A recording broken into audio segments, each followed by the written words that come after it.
চলুন বন্ধুরা দেখে নেওয়া যাক অন্যদের তুলনায় আপনি কতটা স্মার্ট। প্রথমে লেভেল 1 নর্মাল লেভেল।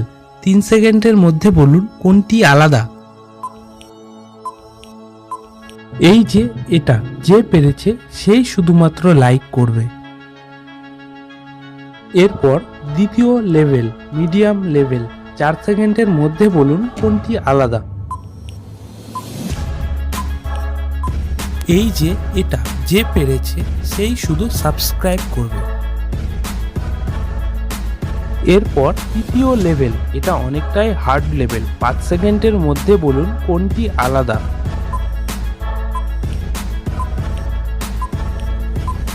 বাহ, ভেরি গুড। এটা অনেকটাই কঠিন লেভেল ছিল। যারা যারা পেরেছেন তারা কমেন্টে 3 বা অল 3 লিখুন, আর যারা পারেননি তাদের জন্য বলে দিচ্ছি এই যে এটি।